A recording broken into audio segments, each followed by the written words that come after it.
It doesn't take that long at all to know if there's chemistry there. You're either attracted to them or you're not, and no amount of time is going to change that. Let's get into it.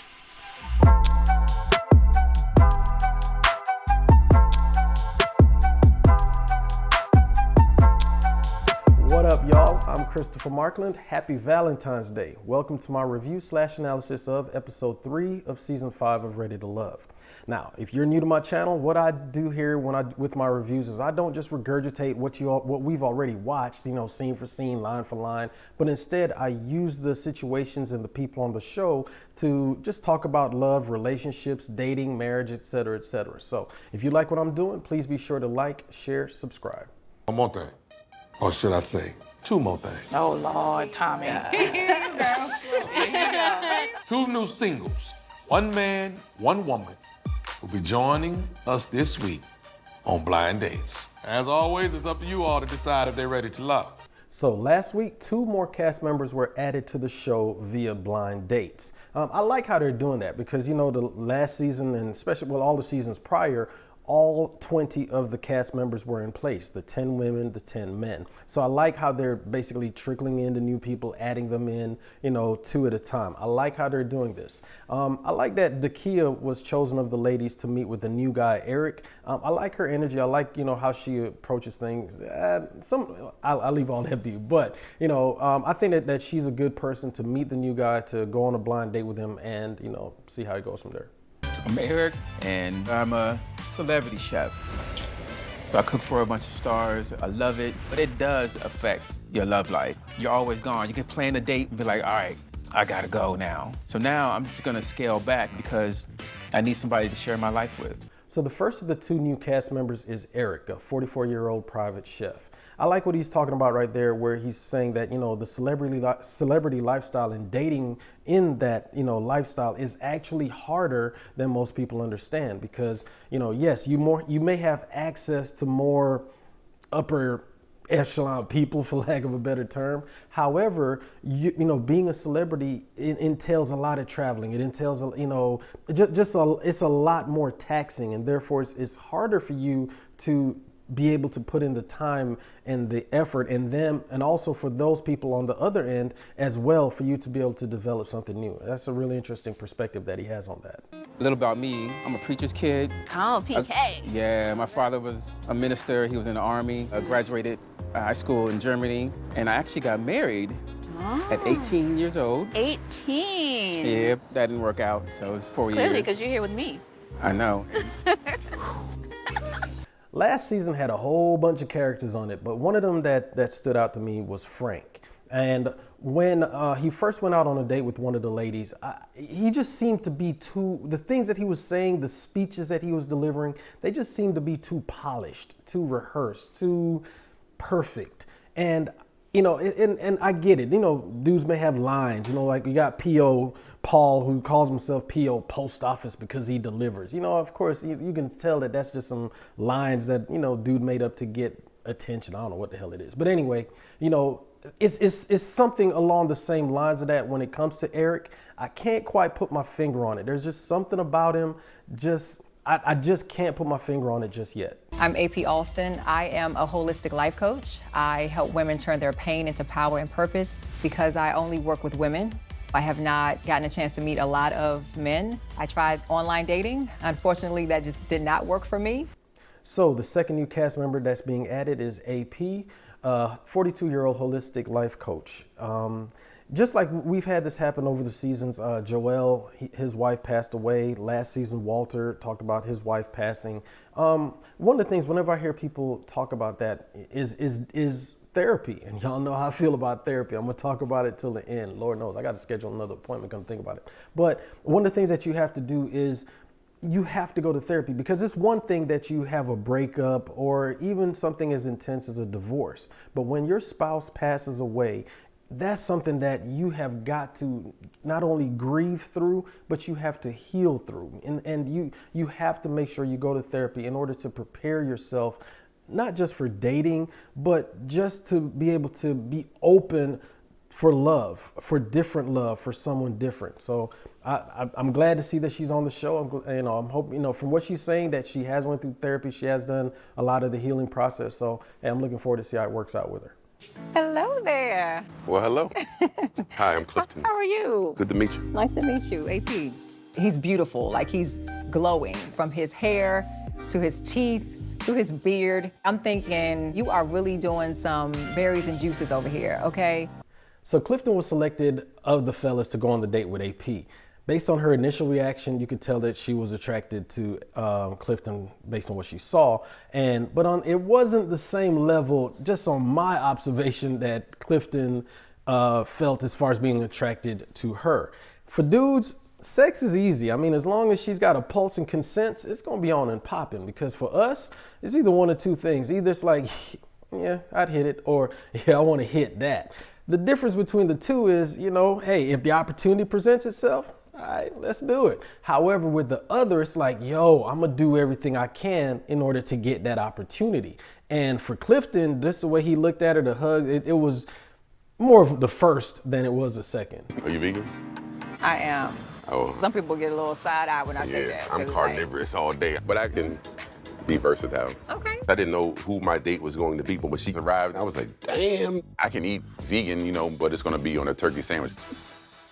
Y'all, I'm team carnivore all day. Now, I am making some adjustments to my diet. I am trying a few different things. But the only problem that I have with vegan food is that it's not chicken, it's not beef, it's not goat, it's not shrimp, but y'all keep calling it that. It's like, yo, y'all will take like some cauliflower or like a banana peel or whatever the hell it is, and y'all will mold it like some damn Play-Doh and then call it a chicken wing. If it didn't come from a chicken, it ain't a damn wing. Here it is. I think that I'm about to get me some, some flats, and I got my teriyaki hot, and I bite into it, and it's a damn piece of lettuce. Come on now.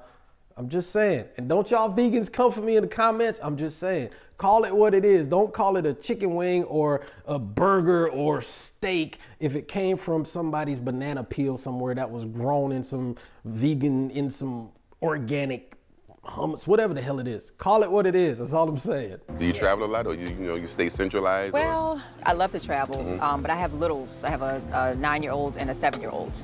Okay, so we have that in common. I have a 17-year-old and a 3-year-old. That's a huge difference, yes. I've been married twice. Okay. Of course, both of them didn't last because I'm here.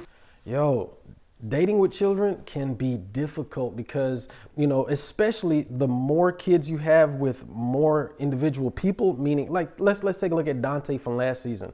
Dude said he had 3 kids from 3 different women. One of those women had remarried. So that's a total of 7 people that have some kind of sway on each new relationship that he has. So that's a lot of people in the mix. And also the age of the kids also plays a huge part in how you can move with the kids, because obviously younger kids have different requirements than high school age kids, than college age kids, than grown adults. So there's so many hurdles, so many variables, I should say, that take place when you're dating when with kids. And if both parties have kids, it's a lot. It's a very difficult undertaking, and dating in and of itself is already difficult to begin with. Tell me about this chef stuff. So you're just Oh, cooking I was it about up. to get to that. Come on. Yeah. But before that, I was an engineer. I'm an engineer. Oh, I was a systems engineer I'm in a IT. systems engineer. I work for NASA. Oh, okay. Yeah, and then I also own a dance studio. Maybe I have to come to one of your classes, actually. Yeah. Y'all, when I tell you I was dying laughing watching that exchange between them. Now, I'm not going to denigrate Eric's accomplishments or his resume. It's just that you can tell when, or at least for me, I can tell when someone has a script, a formula that they use when they meet women, right? So he's used to saying, yeah, I do this, and shoot, yeah, I used to do that. And most people would be like, oh, okay, that's pretty cool. But she hit him with the, yeah, I'm a systems engineer too, for NASA. It's like, he played that ace and she hit him with the big joker. It's like, now don't get me wrong, he recovered nicely. He didn't really react per se. I saw something, it's almost imperceptible, but I know what I saw. So it was just good to watch that exchange between both of them. Just moving back. Oh. Yeah, because I was in Harlem. Unfortunately, my uncle, he had cancer, so I moved to... I'm a cancer survivor. Beautiful. Yeah. I was diagnosed with cervical cancer when I was 30 years old. I'm glad to hear that Dakia fought cancer and won, because that's a blessing in and of itself. I've had people pass away from cancer, and I've got people who are fighting cancer right now that are close and personal to me. So I completely understand that struggle, and I'm glad that she won. However, my issue is when Eric told her about his uncle having cancer, she didn't ask him, what kind of cancer, or how's he doing, whatever the case may be. It was instead, this is what happened to me. And so now the conversation is about her. If you have someone who is opening up, sharing things about them in your dating, especially on your first date, yes, you want to talk about you and who you are and what it is, but let them at least have the space, the grace, the opportunity to talk about themselves, and then you can pivot to you. Not as soon as, this is what I did, I got an Apple, well, I have an Android. It's like, oh, okay, let's allow that person to talk. So he's handsome. I mean, he is. Mm-hmm. Okay. And you are Give him too. Miss Flower. Thank you. Thank you. As much as I wanted to feel that connection, I'm still thinking about my brother at the same time. So it is a little awkward. Man, that was an awkward date, to say the least. It started out good. There seemed to be a little bit of energy there, but it didn't help. Once she started saying that you reminded me of my brother, the whole energy just shifted between the two. Like I said, not all dates are going to be winners, and that's one of the reasons why I'm not a big fan of blind dates to begin with anyway. But, like I said, you cannot build chemistry, that initial chemistry, that initial attraction. That's just not something that happens, over time. It's either it's there or it's not. Do you have any kids? I do not have any kids. Do you want any? I'm open. If it happens, I will be ecstatic if I have kids. And if it doesn't happen, I'm content with that as well. I have 2 girls, Okay. actually. They're 21 and 23. Oh, you have grown women. I have Yeah. 2 women. I couldn't imagine you ready for more. I'm not sure if it's just because she didn't ask him or if he just wanted to volunteer the information, but I've talked about this on previous reviews. If you ask somebody a question, then, or especially on a date, hey, something about them, then you kind of expect them to ask you the same question in return, so that way it can be a give and take. Even in that regard, she didn't even ask him if he wanted kids. She instead said, I just can't imagine that you would want to have kids. I get it. I may be picking up that nit. But there's just something about that it's a red flag. It's a tiny little red flag to me that's got my spidey sense tingling, because it's not a matter of saying, hey, do you want to have more kids? It's the way that it's asked. It's the way that the whole thing is presented, that there's just something I don't like about that. Be into each other. Mm-hmm. This is me speaking into an existence. I like you. Ditto. Thank you. I definitely would love to go on another date with you. I think we need to make that happen. And I haven't met anyone else yet. Don't worry. You don't need to meet anybody else. It doesn't take long for you to know if there is a connection, just like it doesn't take that long for you to know that there isn't one. I like the fact that, he leaned into it. He spoke it into existence, that, hey, I'm attracted to you. Then I also like the fact that he asked her on a date. He didn't just sit back and wait for her to make the move and say, hey, you know what? You want to go on another date? No, he's like, yo, I'm attracted to you. I like our conversation. I want to see you again. He took the initiative. He took the lead in saying, hey, let's move forward, or let's go on another date and really see what this is right here that we have. How old was your cat when it passed away? He was 14. Everybody knew Pimp. They just call me Pimp Fowl. They don't even know who I am. I don't know why people don't like cats. Always remember that the Egyptians worship cats. And don't y'all be disrespecting cats out there. R.I.P. to the pimp. As an owner of a cat named Cat, I feel Cornelius's loss of Pimp. Cats are some pretty good pets, man, when it's all said and done. Now, as far as they're concerned, we're their pets, and, we're just serving at their beck and call, but that's another, So cat slander will not be tolerated on this channel. Cats are great pets. R.I.P. Pimp.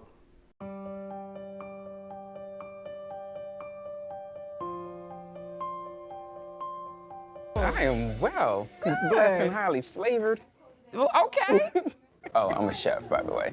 Come on, speak That's my what language. It's definitely my happy place. Yeah. We love a nice, you know, I love a the good feet. palate, you know. Oh, I am called the palate pleaser. Oh, palate pleaser. Palate, please. All right. You have to explore all options and try to manifest as many connections as you can. Even if you know, especially in Eric's case where he has a good connection with Dakia, he still has to see, you know, if there are other connections out there with the other ladies, especially for these new cast members who are coming late to the party. Everybody else is already there. They've already been, you know, I guess exchanged numbers, communicating with each other off camera. So if the new people that are just not coming on, they have to get acclimated and, you know, form those connections as quickly as possible. So you're a beautiful girl. You got all this knowledge popping. So why are you single? Is it by choice? As much as I feel where he's coming from, and I know that he's trying to get to know her better, but that is a cringy ass question to ask a woman. It ranks up there with asking a man how much money he makes, or asking somebody, you know, so why don't you have kids? I get it. You're trying to get to know someone. You know, especially Dakia, you know, like you said, NASA systems engineer, you know, dance school owner. She seems to have it all together. So he's like, hey, so what's going on? I get what his you know, intention is. That's just not a good way of going about doing it. I do want kids, and that's very important, but I really didn't fully value the institution of marriage. And Dakia gave off a vibe of wanting to be committed. So I had a little bit of hesitance. How can you go on a show that's in its 5th season, 6 if you want to count the spinoff season, the Last Resort season, if you want to count that. So here it is, Tommy, the host of the show, season in and season out, says, hey, marriage is the ultimate goal. This is why y'all are here. Y'all are on this show because you are on the path. You're looking to find your forever love, and, you know, so many variations of that theme. How can you come on the show, then all of a sudden be hesitant because she wants to get married? Be hesitant because a 42-year-old woman wants to find someone that she can spend the rest of her life with. I don't get it, bro. Why are you there, sir? Why did you sign up for the show if you have any hesitation when it comes to marriage, ready to love? I don't get it. Y'all in the comments, y'all help me understand this one. I wrote my number down on a paper like 100 times, and then I knocked on everybody's door. They would call me, and I would go do their shopping, and then they would pay me. I think that she's starting to see me as a human being. She's seeing that softer side of me. The more that I learn about Paul, the more I realize that he's just an intense dude. Now, it's not that he's unlikable per se, it's just that he is an intense, mission-oriented, focused man. It doesn't matter from either being an entrepreneur at 10 or winning at table tennis or finding love on the show. He's got a mission, he has an objective, and he is gonna go about getting to the end regardless. That's not necessarily a good approach when it comes to finding love. It's not a mission, it's not something that, you know, an objective to be reached. It's something that has to be cultivated, and that, I think, is the difference and why he's a little bit heavy-handed in his approach. I just can't help but feel like, okay, so when is he okay being still? Being still, what does that mean? Be still, or like just be content with the present. This is something that I am also guilty of. I could be very intense, and so I was worried about having someone who's like equally, if more intense than me. And you give me that, Paul, I'm not gonna lie. Okay. Yo, I feel exactly where she's coming from, because like I'm an entrepreneur. This is one of many things that I do, and like Andre 3000 said, it's like if I don't move my feet, then I don't eat. And I don't have the luxury of, phone's ringing, I ain't gonna answer that. No, if it's a prospect, if it's a customer, if it's another agent, I have to answer that phone because this market is too competitive. My industry is too competitive, and you just don't have time to take a break. That is a difficult thing if your partner is also the same and y'all are always going. And especially if you are in business together, where you go to work together, then you go home and talk about work together. You're always working. There is no off time. There is no time to decompress and just be there with each other in that moment. Because if your work, if your drive, if your mission is the central focus of your life, when do you have time to just be with each other outside of work? When do you really have time just to have that relationship outside of the business professional relationship that is all encompassing. I want to have a partner so that I can take that load off of me, but I'm always in go mode, you know? I gotta get out here, I gotta do it, I gotta make it happen, because if I fail, which is not an option. No one to catch you. Right. I don't want my relationship to feel like a business partnership. If you think about it, that is exactly what Tiffany was saying about Paul, because she's like, yo, I feel like I'm sitting down in a business meeting or I'm in an interview or something like that. If you are always in go mode, it's like your off switch gets broken because it's never used. So you are always in go, and therefore you don't know how to say, you know what, all right, let me move a little differently and approach this person differently and get to know them on a more personal level, as opposed to approaching them like I'm interviewing them on some kind of business level. Laverne! Oh, it's on me. You need encouragement? I need encouragement. Maybe you touch my butt. How about I touch your shoulders? That's all you gonna do? What do you need? I mean, that's it. Just touch I mean, the I shoulders. can't just be touching everybody's butt. You know, I mean, butt is special. Butt, lips, that's special. You ain't ready for the lips yet. I know that dude just stays up in HR with some kind of complaint or another.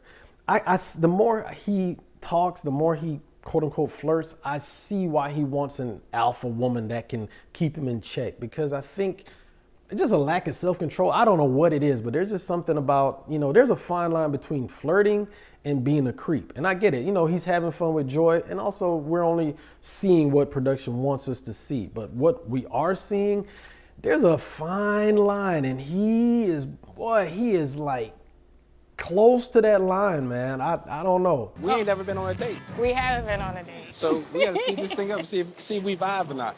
I hear I don't you. look 44, you don't look 41. Is that what And we probably make a good mixture. Pretty babies and everything, see that? Make a lot of people jealous. You want more babies? Oh, we could practice, right? That line, man, he be just, whew.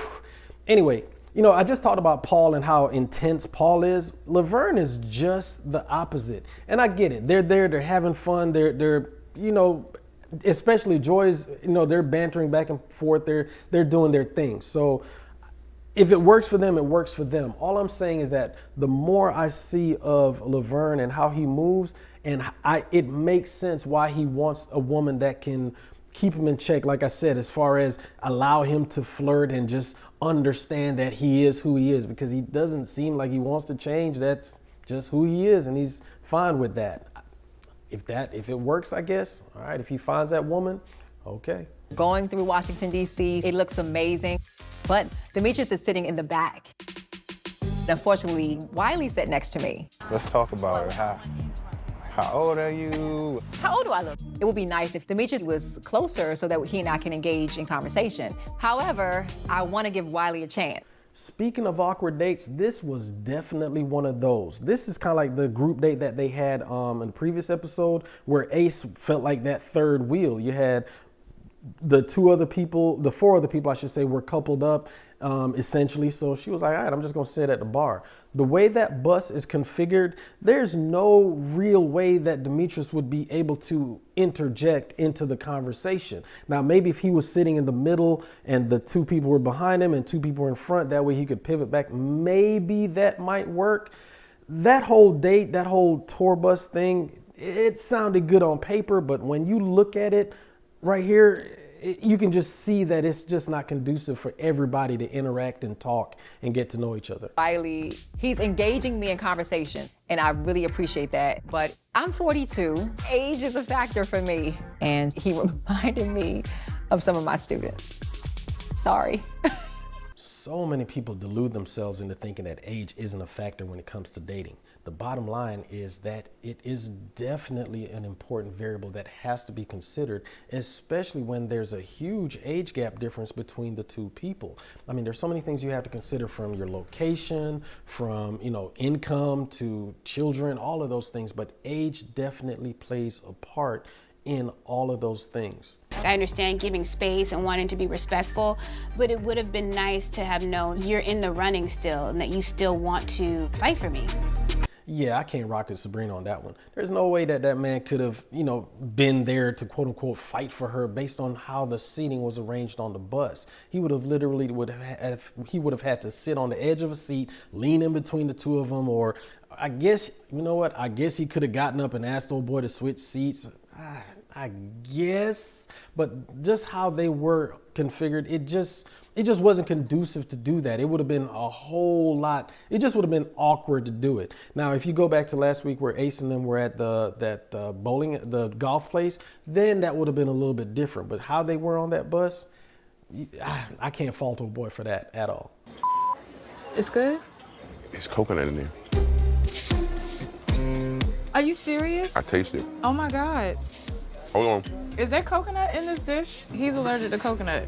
If it's artificial coconut, I'm fine. But if it's real coconut, immediate allergic reaction. Yo, as a dude with shellfish allergies, I know exactly what he's talking about. Like for me, my lips start tingling, then all of a sudden the swelling starts, and it don't let me mess around and rub my eye or touch my face or something. Man, my whole damn face be looking like this. And what's crazy though is back home in Jamaica, I used to eat crab, lobster, shrimp, all kinds of shellfish. But the minute I came over here to the States, it's a wrap. Damn, I'm like, I just got you. I ain't trying to kill you off now. No, don't go, Clifton. It's the big one, Elizabeth. I have been waiting to spend some alone time with Joy, and I finally got it. So, unless my heart stopped in my throat, closed completely up, we're gonna keep on with this date. No matter what, you just got to power through. It's good that Joy's energy helped to kind of ease the situation. And then of course, Clifton, you know, his sense of humor is because they both wanted to be there. And if it can go wrong, it will. Shit's going to happen. And even on a date. And I like the fact that, you know, hey, he ain't dying. My boy can breathe. He ain't swell up. And they still stayed at it. They still stay with the conversation. Sometimes not, man, even when them hard times come up, you just got to power through it and keep it moving. I don't want to ever have to stop in how I feel or what it is that I want to share. The first thing with you was I was comfortable and I felt safe. I saw parts of me in you. I saw character traits that I'm like, that's me. I'm feeling you. There is something about being comfortable enough to share certain things with your partner, man. That's why the communication piece is so important. You know, you have got to allow your partner to feel comfortable enough to come to you and share certain things, and you in turn have to be comfortable enough with them to be able to share things about you. You know, no judgment, no backlash, no negativity, man. I like the fact that both Joy and Clifton are able to do that with each other and, you know, share things that are deep and personal to them, and knowing that the other person understands where they're coming from. Like you said, you saw parts of you and me. Mm-hmm. Well, to be honest, I see parts of me in you. I like you, Clifton. I like you too. These two are all right with me, man. I like their energy. I like the fact that they can have good conversations and then they be flirting heavy. Yo, I like that joke, Clifton. I like that. I might have to use that. But, you know, again, there's a fine line between flirting, which is cool, and that damn near HR complaint type situation, you know? And like I said, I like these two. I like how they've been moving. I like how they actually do like each other and look forward to seeing each other. It's that time. We have to decide which of these men we have to let go. You know how I say this part is never easy. Here's what I want you to do. Take these guys out, let them know what they need to be doing differently. But let one of them know their journey ends here.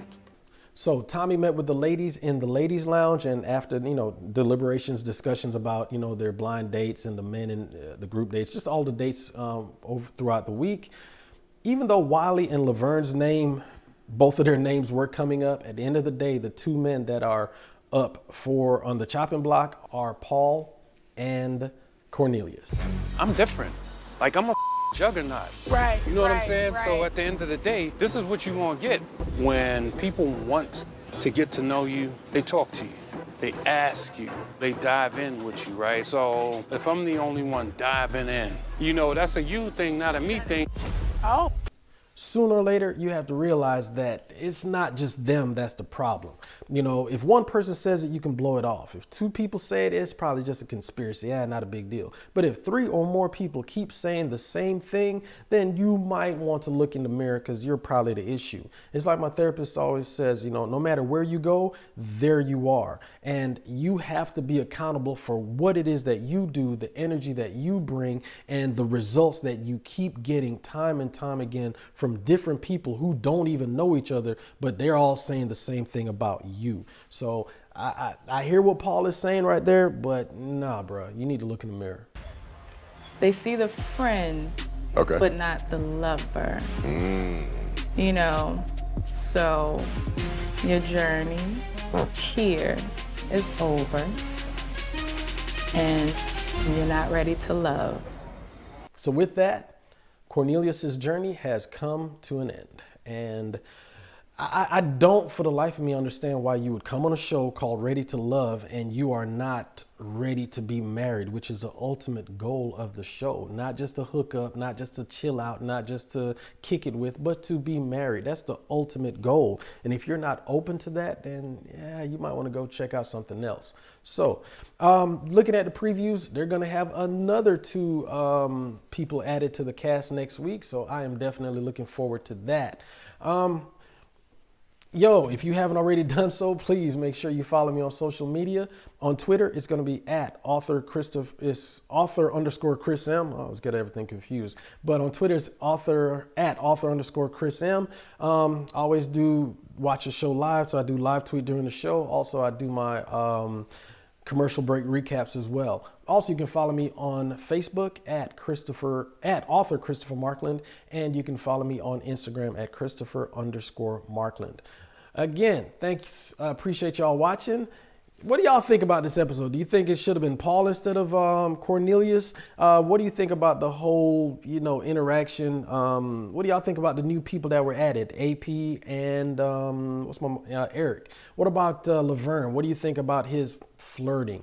Y'all let me know in the comment section. I definitely want to hear what y'all think about that one. Anyway, it is Valentine's Day, so hey, y'all, hope y'all had a good one. And as always, y'all stay determined.